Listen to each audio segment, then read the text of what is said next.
My name is Myra Sellers, and I'm 29 years old. For 9 summers straight, my parents dropped me at my aunt's door in June and picked me up in August, so my brother could have what my mom called family vacations. 9 years, 9 postcards, 9 versions of the same lesson.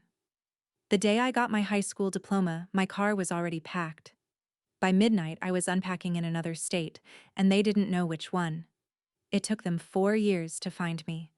And when they finally did, standing in the middle of my cafe 2,000 miles from Ohio, my mother looked at everything I'd built, and the first thing out of her mouth told me she hadn't driven all that way to apologize. She'd driven all that way to collect something. If stories about family, boundaries, and starting over speak to you, drop a comment below and be sure to subscribe. Now let me take you back to the summer I turned 8, and the blue suitcase that started everything. The suitcase showed up on my bed on the last day of second grade. Sky blue, hard shell, little wheels. My mom presented it like a birthday gift. "Your very own big girl suitcase," she said, and she smiled the smile she used at church. I was 8.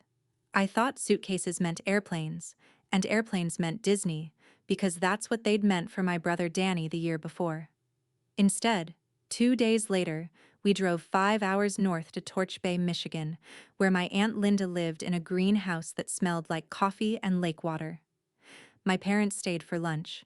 Then my dad carried the blue suitcase up the porch steps. My mom knelt down to my eye level, and she said the sentence I would hear for the rest of my childhood. "Strong kids don't make a fuss." She kissed my forehead, got in the car, and drove off toward the airport with Danny in the back seat, bound for Orlando. I stood on that porch and did exactly what I'd been told. I didn't make a fuss. I was good at it already, which should have worried somebody. Here's the detail that took me 20 years to say out loud. The trip to Orlando was booked in March. The suitcase was bought in April. Nobody told me anything until June. Which means the plan to send me away existed for 3 whole months before anyone thought I deserved a sentence about it.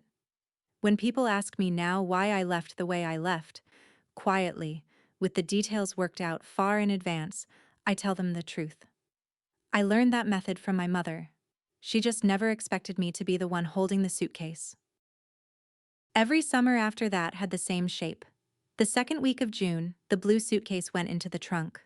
5 hours north. Lunch at Aunt Linda's table. The car pulling away with 3 people in it. And then, some week in July, a postcard would arrive, addressed to me in my mother's round, cheerful handwriting. Orlando the first year. Yellowstone. The Grand Canyon. San Diego. Niagara Falls. 9 summers. 9 cards.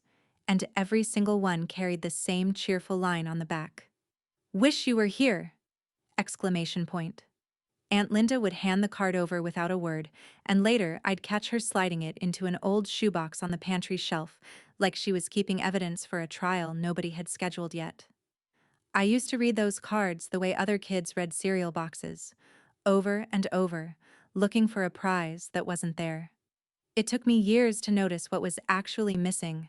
Not once did a card say, "We miss you." Not once did one say, "Next year you'll come with us." The message was never an apology. It was a caption. "Look at the family, having its vacation." In September, my teachers would assign the essay every kid in Ohio writes, what I did on my summer break, and I'd write about Michigan and get a B+, and my mom would stick it on the refrigerator next to a photo of Danny on a jet ski. 2 versions of the same summer, held up by the same magnet. I stopped writing those essays honestly around the 4th year.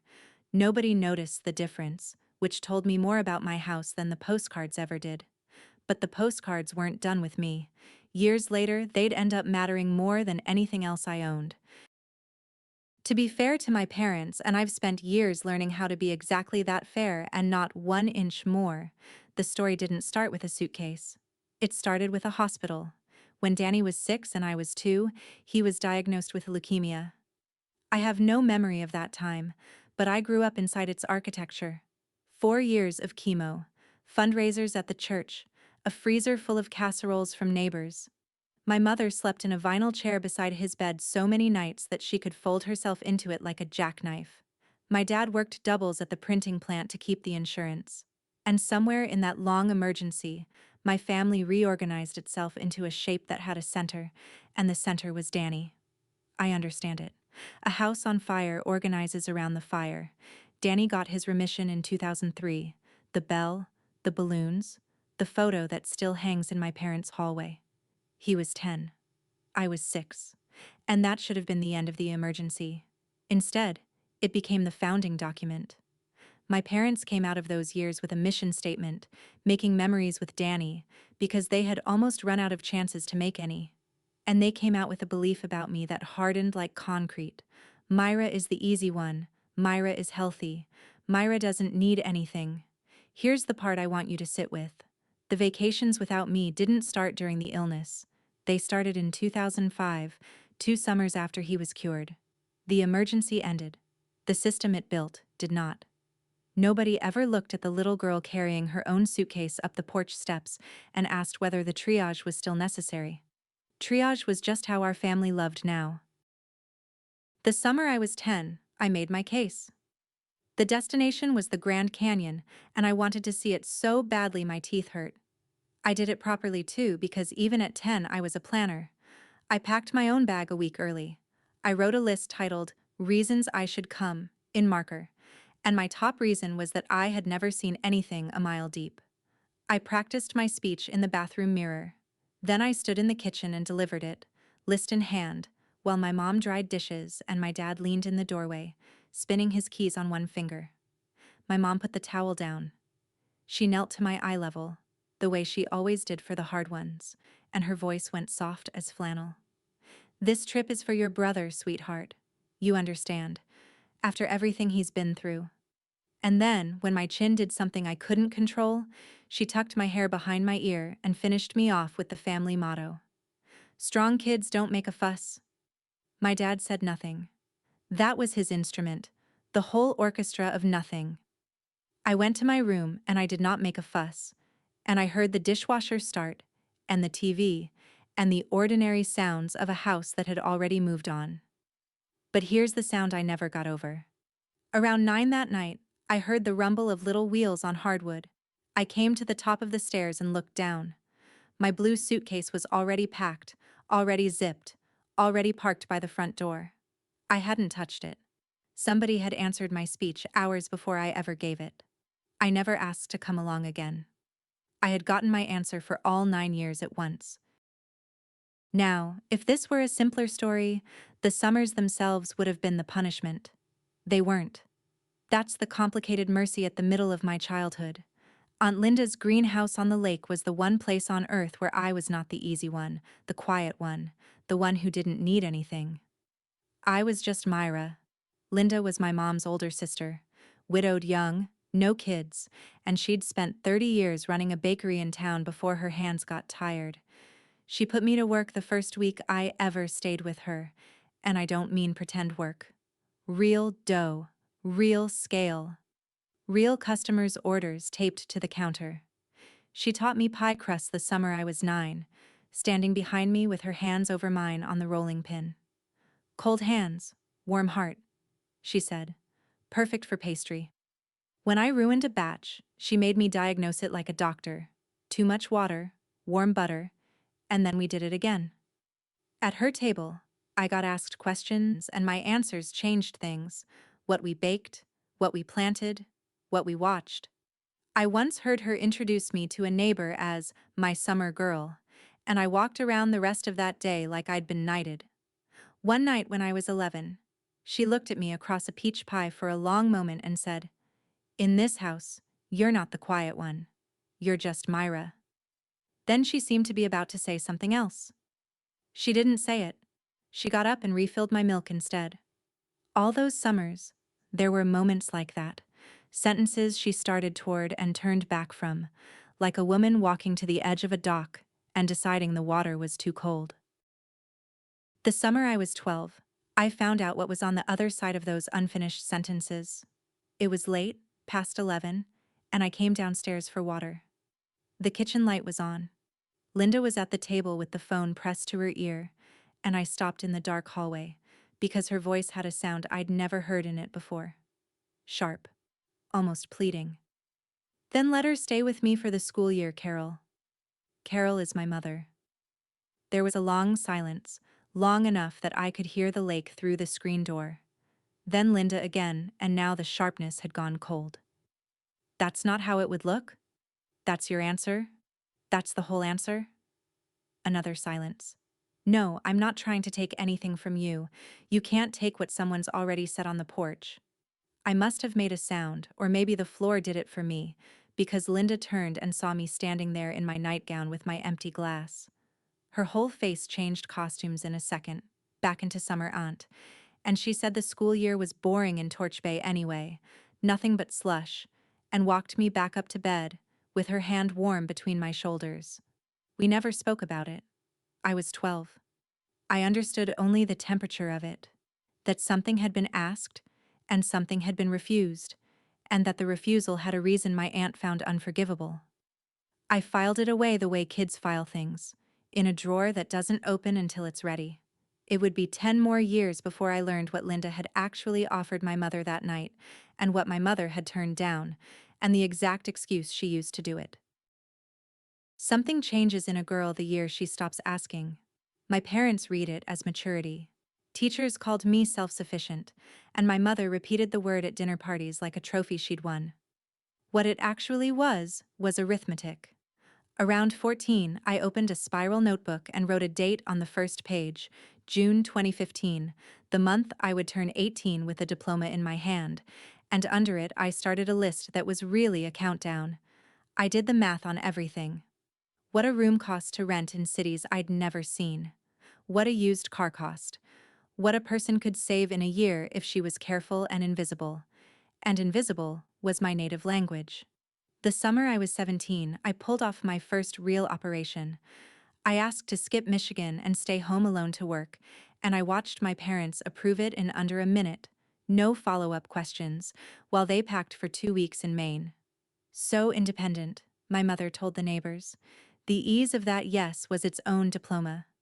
I waited tables at a diner off Route 9 all summer, and every night I banded my tips and slid them into an envelope taped inside my closet, behind the winter coats. On the envelope I wrote a single word. Out. By graduation the envelope was an old shoebox, and the shoebox held $6,400, and not one person in my house had ever asked what I was saving for. They assumed college. Let them. Colleges send letters, and letters can be intercepted, so I'd already made my real plan the old way, at the public library, with a paper map. They thought I was saving for tuition. I was saving for a door. I chose my future in the Cedar Run Public Library, at a corner table, with an atlas and a legal pad. My requirements were cold and simple, far enough that nobody could drive there on a whim, cheap enough to live on diner wages while I found better ones. And it had to need bakers, because thanks to my aunt, baking was the one thing my hands knew how to do better than most grown adults. I flipped pages for weeks that spring. Then one afternoon I turned to a photo spread of northern Idaho, and there it was, a town wrapped around a lake so blue it looked painted. Coeur d'Alene. I sat there staring at that water, and I remember thinking it looked like Aunt Linda's lake. If Aunt Linda's lake had grown up and moved out too. That was the whole ceremony. No pro and con list. Some decisions you recognize instead of make. I found 3 cafes and a resort bakery in the town listings, wrote the addresses on my pad, and mailed job inquiries with a return address that belonged to my friend Jess, whose mailbox her parents never checked. I told no one, not even Linda, and leaving her out was the only part that felt like swallowing glass. But I knew my mother, and I knew that after I vanished, every person who loved me would get sat down at her kitchen table and questioned in that soft church voice. The only way to protect my aunt from having to lie for me was to make sure she had nothing to lie about. In May, an answer came back to Jess's mailbox. A cafe on the North Shore needed a dishwasher, starting summer.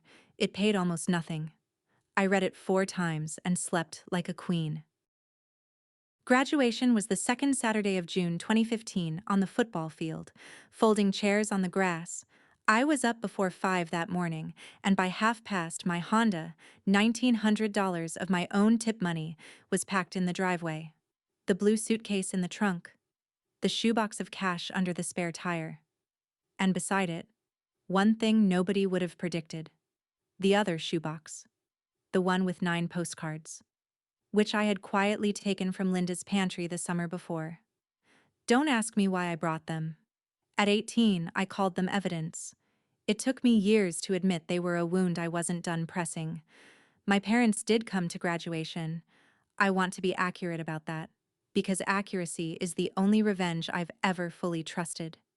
They came, they sat, and 40 minutes in, during the D's, my mother leaned over and whispered that they had to slip out early because Danny's new job in Columbus was throwing a signing dinner and traffic on the interstate gets ugly. She squeezed my wrist. So proud, she said. When my row finally stood and they called Myra Ann Sellers, I walked the stage and shook a stranger's hand and looked out at 2 empty folding chairs with programs on the seats. And here's the strange thing. It didn't even hurt in the usual way. It felt like a receipt.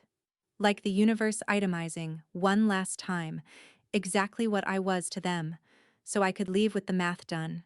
My whole childhood I'd wondered if my plan made me the villain of the family. They left my graduation early, and I stopped wondering. That night, I ate dinner with them, said I was tired, went upstairs, and at 4 in the morning, I left. If you've ever been the one who waited in the hallway while the family photo got taken, I want you to know I see you. Tell me in the comments where you were the summer you turned 10. I read every single one. And if you're new here, subscribe. Because what my parents did when they finally found me is a whole other story, and we're getting there. I left a note on the kitchen table, weighted down with the sugar bowl so it couldn't be mistaken for trash. I drafted it maybe 30 times over the winter, and every draft got shorter, because everything true I had to say kept collapsing into fewer words. The final version said, "I'm safe. I'm an adult. Please don't look for me." I signed it M, the way Linda always shortened me, which was either a clue or a goodbye, and I've never decided which. Then I backed out of the driveway with my headlights off and didn't turn them on until the end of the street. 3 days, 2,000 miles. I slept twice in the Honda in Walmart parking lots, doors locked, seat tilted back, shoebox of cash riding under the spare tire like a heartbeat. Somewhere in Montana, I pulled over at a gas station, took my phone apart, and swapped in a prepaid SIM I'd bought with cash in Ohio. My old number, the one my mother had, died in a trash can outside Missoula. On the evening of the 3rd day, I came over a rise on the interstate, and the whole town of Coeur d'Alene opened up below me, pines going down to that impossible blue water, and I had to grip the wheel because my hands wanted to shake, and I didn't have the spare attention to let them. 18 years old, everything I owned in a hatchback. Nobody in the world knew where I was, and I mean, nobody. You'd think that would feel like falling. It felt like the first full breath I'd taken since I was 8. 11 days later, a police officer knocked on my motel room door, and I opened it knowing exactly who had sent him. Let me hold the officer for one beat, because to understand what happened at that door, you need to see the life I was building behind it. The cafe that hired me sat on the North Shore and was called the Lake Shore. 40 years old, pine floors gone soft as soap, and it belonged to a woman named Rosa Delgado, who was 64 then, and ran her kitchen like a small navy. I washed dishes 10 hours a day and my hands cracked, and I loved it the way you love anything that's entirely yours. I found a studio apartment over a garage for $300 a month, and when the baseboard heater died my first October, I did not call the landlord. I want you to notice that because it took me years to. I watched repair videos at the library, bought a thermal fuse for $6, and fixed it myself with the breaker off and my tongue between my teeth. I told myself that was thrift. It wasn't. It was doctrine. Somewhere in 9 summers I had absorbed the family catechism. Needing things is a tax other people pay, and I would sooner have slept cold than knocked on a door. Remember that about me. It's the flaw this whole story eventually turns on. The week before Thanksgiving, the cafe's baker sprained her wrist, and Rosa found me at the sinks. "Anybody back there bake?" she asked the kitchen at large. My hand was up before my shyness could vote. She stood over me while I rolled out a test crust, arms crossed, and I did it the way I'd done it 100 times in a greenhouse in Michigan. Rosa took one bite, looked at me differently, and asked where I learned. My aunt, I said. Then your aunt raised a baker, Rosa said, and walked off. I stood there over that pie like it was a passport. The officer at my motel door, back in those first 11 days, was younger than I expected and visibly bored, which turned out to be the best thing he could have been.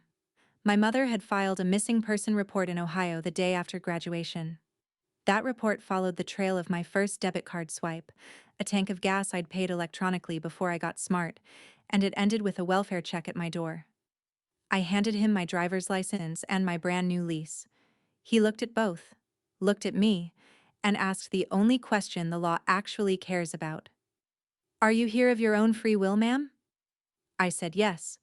He had me sign a form confirming I was a voluntary missing adult, and then he explained, in the tone of a man reciting a bus schedule, exactly how it works. Your family will be notified that you've been located and that you're safe. They will not be told where you are. That's your right. Have a good night. And that was the whole miracle. The system my mother thought would fetch me home instead drew a legal curtain between us, and all her church voice charm couldn't part it, because the curtain doesn't negotiate. Before I changed numbers, one last voicemail had gotten through from her. I stood in that motel room and played it once. Myra, this is very dramatic, honey. We raised you better than this. Strong kids don't make AA. And I deleted it right there, mid-word, and the room went quiet. It's the only time in my life I ever got to finish that sentence for her.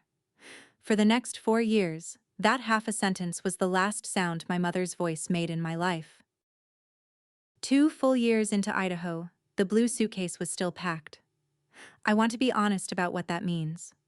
I had an apartment, a job I was good at, a lease with my name on it, and a suitcase by the closet door that I had never fully unpacked, like some part of me was still standing on a porch in Michigan waiting for a car to come back. One Sunday night in my 3rd October, I finally opened it flat on the floor to empty it for good, and there at the bottom was the shoebox. 9 postcards. Orlando to Niagara, in order, my mother's round handwriting grinning up at me. Wish you were here. I carried the box out back behind the cafe, where Rosa keeps a steel burn barrel, and I stood there with a lighter in my fist for a long time. Then I went back inside. Not because I forgave anything, because burning them felt like one more disappearance, and I was tired of solving things by vanishing. Instead, I sat at the counter after close with a pen, and I turned each card over, and under my mother's caption I wrote what that summer had actually been. Summer 3, I taught myself to swim because no one was there to watch me do it. Summer 5, I stopped crying at drop-off, and everyone praised me for it. Summer 8, Linda asked me what I wanted for once and I couldn't answer because nobody had ever asked the question. 9 cards, 2 handwritings, 2 versions of one childhood. I put the box on the shelf above my stove, where a person keeps things she actually intends to look at. I told myself I kept them as receipts. The truth is, some part of me was still waiting for somebody to ask to read the other side. By my 3rd year, I was the Lakeshore's baker, and more I was running the kitchen when Rosa's knuckles had their bad mornings, which was more mornings than she'd admit. She was 66 by then. One February afternoon, she sat me down with 2 coffees and laid it out plain, the way she did everything. She wanted to retire while her hips still let her garden. The cafe was worth about $180,000 with the equipment. She'd had offers, one from a chain, one from a man who used the words vape lounge in her dining room and was lucky to leave alive. I'm not selling 40 years to someone who'll gut it, she said. I'd rather sell it slow to someone who'll love it. Then she looked at me in a way that made the back of my neck warm. 40,000 down, she said. I'd carry the rest myself, monthly, seller financing, like they did it in the old days, for someone I trust. She let that sit exactly as long as it needed to. I went home that night and taped a sheet of graph paper inside my closet door, and at the top I wrote $40,000, and under it, in pencil, the number I had. $23,400. For the next year and a half, that sheet was my religion. Tips. Overtime. No streaming. Boots resold instead of replaced. 26. 31. 38. People talk about buying a business. That's not what this was. This was the first thing I had ever wanted out loud, at full volume, where losing it could actually hurt me. A place with my name on the deed, in a town I chose, where nobody could ever again decide which members of the household counted as the family. Rosa only made one condition. "Don't disappear on me," she said. I laughed. She didn't. I need to tell you about the one thread I never cut, because without it, nothing at the end of this story makes sense. Every year, in the second week of June, I bought one postcard of Lake Coeur d'Alene, the tourist kind, all that painted-looking blue. No return address, no signature, no town visible in the picture. I checked every time. On the back, where a message goes, I drew one small pie with a crimped crust, the way you'd doodle it on a napkin, and I mailed it to a greenhouse in Torch Bay, Michigan. The 1st June, I stood at the mailbox for 10 minutes before I let it drop, running the risks like a bank auditor. Linda would know my mother's questions were coming. Linda would have to hold this secret across a family that considered her the odd sister already. It wasn't a small thing I was asking of a woman I wasn't even speaking to. I dropped it anyway, because the alternative was letting her spend Jeunesse wondering if I was alive. She never wrote back, since she had no address to write to. But the following summer, a regular at the cafe mentioned her cousin had visited from Michigan, and I felt the two states touch for half a second, and I went in the walk-in cooler and breathed until it passed. 4 postcards over 4 years, a pie doodle instead of a name. That was our entire correspondence. And my aunt read it exactly right. She of all people knew how much a person can say on the back of a postcard. What I didn't know, and wouldn't learn until everything broke open, was what keeping that secret quiet was costing her at every holiday table in Ohio. My safety had a price. She just never sent me the bill. The article was Rosa's idea, and I want that on the record, because for 4 years the whole shape of my life had one rule at the bottom of it: stay small, stay unfindable. A writer from North Idaho Living was doing a piece on Laketown institutions, and she'd heard about our huckleberry pie, and Rosa, who had never met a spotlight she didn't shove somebody else into, volunteered me. The writer wanted the baker's name. She wanted a photo by the ovens. I stood in the kitchen with my hands in a towel, while every alarm I owned went off at once. And then I looked around, at the slow winter that was coming, at Rosa's arthritis, at the graph paper number that grew or didn't grow depending on how many strangers found this room, and I did the math I'd been avoiding. The cafe needed to be found. You can't run a business on a witness protection heart. So I said yes. I stood by the ovens in a clean apron and smiled, and 3 weeks later, there it was. The huckleberry pie worth crossing the lake for. My name in print, Myra Sellers, first time in my adult life. My face above the fold of a paper I'd never once been afraid of, because who in Ohio reads North Idaho Living? For about 2 weeks I was proud in a way that felt like walking on a new floor, testing every board. Then the paper posted the piece on its website, and websites don't have city limits. A woman I barely remembered, a second cousin of my mother's from Cedar Run, left a comment under the photo, 11 days after it went up. One short comment, with a question mark. "Isn't this Carol's girl?" It was a Tuesday in late October 2019, the dead hour between breakfast and lunch, and I was behind the counter boxing an order when the bell over the door rang. I said we'd be right with you before I looked up. Then I looked up. My mother was standing in the middle of my cafe, 4 years and 2,000 miles, and there she was between table 6 and the pastry case, in her good wool coat, her hair grayer than the version I'd been arguing with in my head all this time. Behind her, holding the door the way he held every door of my childhood, silently, was my dad. He looked smaller, and his free hand, down at his side, was trembling. A fine, constant shiver like a phone on silent, and some cold clinical part of me noted it and filed it before my thoughts could even form a word. Nobody moved.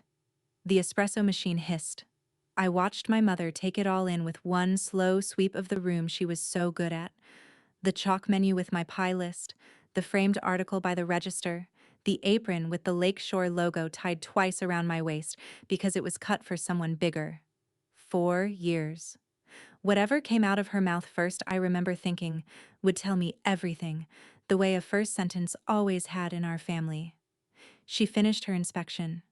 She looked at me, at my whole standing, solvent, unfussed life, and she pressed her lips together in that way that always came before the church smile. And she said, "So this is what you left your family for?" That's when I knew they hadn't driven 2 days for an apology. They'd driven 2 days for a pickup. I poured them coffee. I want you to understand why. Because it wasn't weakness. A woman who owns her ground can afford to pour coffee on it. They sat at the counter like customers, and for 20 minutes my mother gave me the authorized history of my childhood, and I listened to it the way you'd listen to a tour guide describe your own house. In her version, I'd had 9 wonderful summers with my aunt, whom I adored. In her version, they had given me independence, the greatest gift. Look how well it turned out. Look at this cafe. In her version, my disappearance was a phase, a cruelty she had borne with grace, and we needn't relitigate it now that I'd gotten it out of my system. Here's what frightened me, truly. She wasn't lying. You can hear lying. My mother believed every syllable, the way you believe a road you've driven for 40 years. Somewhere across those decades, she had built a version of our family where every choice was love, and she lived in it the way we all lived in that house, comfortably and without ever checking the basement. My dad said almost nothing, which was its own kind of fluency. His finger tapped the counter, an uneven little rhythm he didn't seem to know about. Twice I caught him looking at the framed article, at my name in it, with an expression I had no file for. Finally, I asked the question 4 years had sharpened. Why did it take so long to find me, if any of this mattered? And my dad, my silent dad, opened his mouth for the first time since the door. "I did," he said. Barely a breath in, my mother's hand landed on his sleeve, light as a napkin, and he stopped. Then my mother folded her hands on my counter and got to the business of the trip. "Your father has Parkinson's," she said. "Diagnosed in the spring. Early stage, the tremor, the stiffness. You've seen his hand." She said it the way you'd report weather, and then she let the silence do a lap. And I stood there holding a coffee pot while the word Parkinson's rearranged the man by the window into someone I was going to lose twice. He looked at me and gave me a small, apologetic shrug, as if the disease were a guest he'd invited by accident. And then my mother kept going, because the diagnosis was not the point of the sentence, it was the runway. "Danny can't be expected to manage this," she said. "He has the children, the career. You understand." The words landed in the exact grooves 9 summers had carved. Someone's needs, and then me, the one without any. She reached across my counter and took my wrist, the same squeeze as graduation, and she said it. The sentence she had crossed 6 states to deliver. "You've always been the strong one, Myra. It's time to come home." Home for Thanksgiving, she meant, to start. "We'll tell everyone together. A family announcement."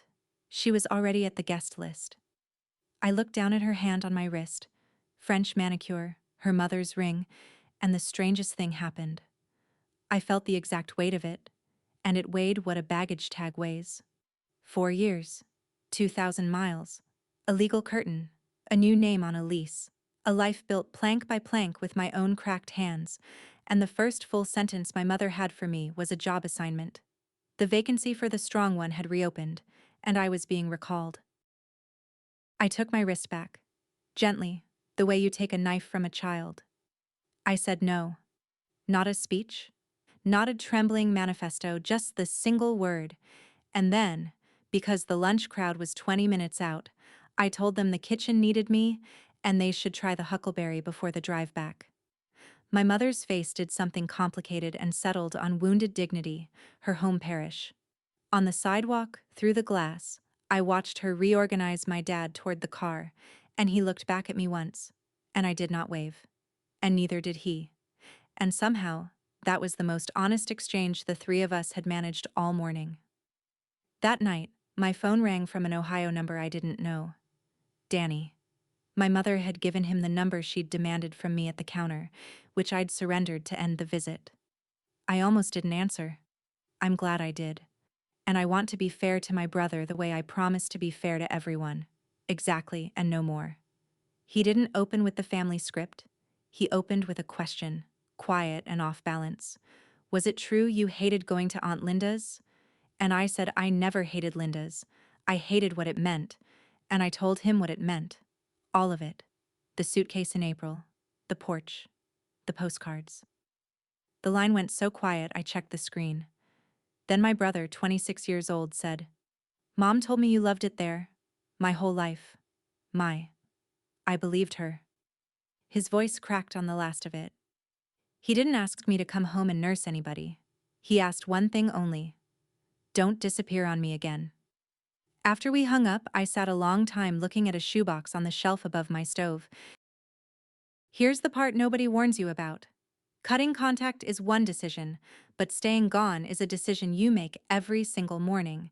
If you've ever had to choose between your peace and your family's version of you, comment, "I chose me" below, so the next person scrolling knows she's not the only one.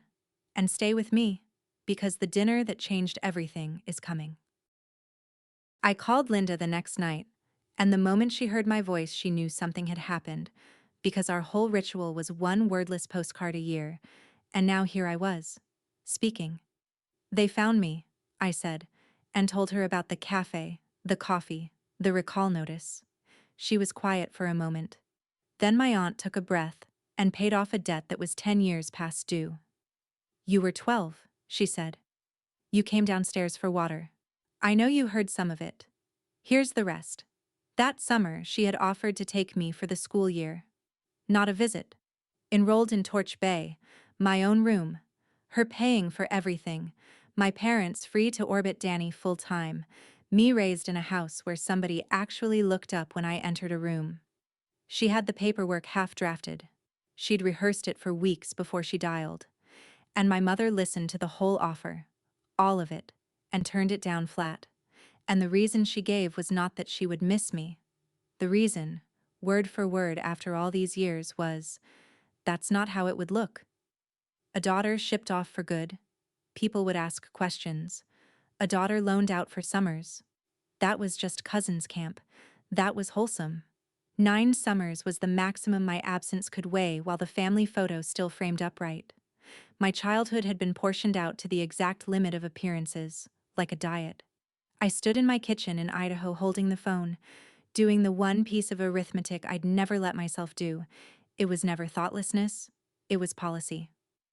Then Linda said the other thing. "I should have fought harder, sweetheart. Come to Thanksgiving with me, not for them. So you never again have to wonder who you'd be in that room." I didn't sleep much for 3 nights. I'd like to tell you the debate was about my parents, but it was mostly about a sheet of graph paper. 38,700. That's where the number stood. $700 shy of shaking Rosa's hand, after 4 years of Risoled boots. Going back to Ohio wasn't a plane ticket, it was a breach in the whole hull of my life, and I knew myself well enough to know why it terrified me. If that house got its hooks back into me, the strong one would do what the strong one does. Absorb, accommodate, disappear in place, which is the one kind of disappearing I hadn't tried yet. On the 4th morning, I did the thing I'd never done in my adult life. I asked for help, out loud, with the whole truth attached. I sat Rosa down at her own corner table before open, and I told her everything. Ohio, the summers, the suitcase, my father's hand, the number on the graph paper, and what I was afraid Thanksgiving might cost me, in money and in nerve. She heard me all the way out, arms crossed. Then she said, "The cafe's been here 40 years. It can wait 3 weeks." And then, because Rosa has never once missed the center of a target, she added, "Can you?" I booked the flight that afternoon, Spokane to Columbus, the day before Thanksgiving. And then I did something I couldn't fully explain at the time. I got the blue suitcase out from under the bed and packed it for the trip. 4 years it had sat there empty, retired. If I was walking back into that house, I was walking in with the luggage they'd taught me on. Call it a witness. Some evidence you carry. Some evidence carries you. Linda drove down from Michigan and met me at the Columbus airport, and the sight of her in arrivals, gray now, scanning heads exactly the way she used to scan the beach for me, undid more of my composure than the whole flight had. We got a motel by the interstate. I want that detail noticed. 2 grown women with family in town, and we got a motel, because a boundary you can't walk out of isn't a boundary, it's a guest room. That evening we stopped by the house, a courtesy call before the main event, and my childhood home performed an autopsy on itself for me, room by room. The hallway wall was Danny in every size: Little League, prom, remission bell, wedding, a museum with one wing. I appear twice, both times in class composites, one face among 24. My old bedroom is a yoga studio now. My mother said it brightly, as if delivering good news about real estate. And then, on the top of the kitchen hutch, I saw the other shoebox. Her postcards. The same 9 trips. The duplicates she'd kept, fanned in a wicker basket like potpourri. Curated. Displayed. Our family kept 2 archives of the same 9 summers, hers in a basket for company to admire, mine above a stove in Idaho with the truth inked on the backs. Same cards. Different museums. My dad walked me out to the car when we left. Under the porch light, the same porch light, he pressed a piece of paper into my hand, folded down small, the way men of his generation fold anything they can't say. His hand shook against mine, from the disease or the moment I couldn't tell. "Read it after," was all he managed. I put it in my coat pocket, and it sat there all night, ticking. Thanksgiving arrived camera ready, because my mother produces holidays the way networks produce finales. 12 for dinner. Both leaves in the table, the good china with the gold rims, napkins folded into swans, which I have never seen in any other home in America. The guest list was the full repertory cast: my grandmother's brother Ray and his wife, 2 of my mother's cousins, the neighbors Carol collects, and Danny's family, his wife Kate, and their daughter Ellie, who is 3, and was orbiting the dessert table like a small moon.